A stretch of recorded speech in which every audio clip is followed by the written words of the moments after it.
Wala sa mga plano at top priorities ng kapamilya star na si Andrea Brillantes ngayong 2024 ang magkaroon ng bagong boyfriend.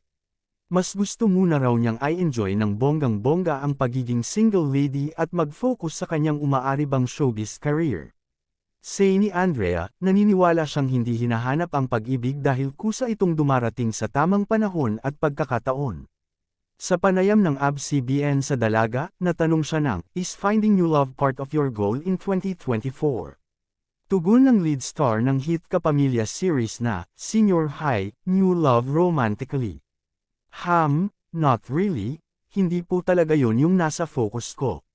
Pero agad naman niyang sinabi na bukas pa rin ang kanyang puso na magmahal uli at wala rin siyang nararamdamang parang trauma sa mga lalaki sa kabila ng ilang beses na niyang pagkabigo sa larangan ng pakikipagrelasyon.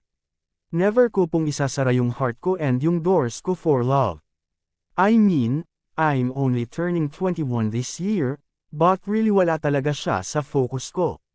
Wala siya sa vision board ko, mariin pa niyang sabi. Napakaraming hinarap na isyu at kontrobersya ni Andrea noong 2023, kabilang na riyan ang pinag-usapang breakup nila ni Richie Rivero at ang pagkakadawat niya sa hiwalayang Daniel Padilla at Catherine Bernardo.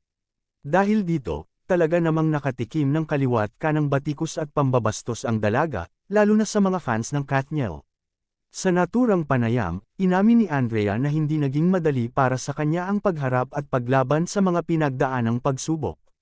Pero ginawa raw niya ang lahat para hindi maapektuhan ng todo. To be honest po, talagang puro lang po ako church.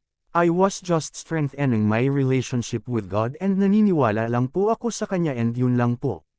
When you seek God, you find peace. I found naman, I wasn't really at peace, I had peace through Him, aniya pa. And my family, solid naman po kami and my friends. Patuloy lang po, doing good lang and trabaho lang ng trabaho. It wasn't easy, but it wasn't really hard kasi buo naman po kasi yung faith ko.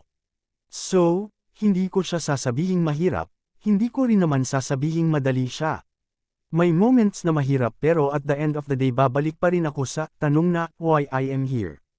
Babalik ako sa family ko, babalik ako sa mga pangarap ko in life, at babalik ako sa Kanya. Sa Panginoong Diyos, lahad pa ni Andrea.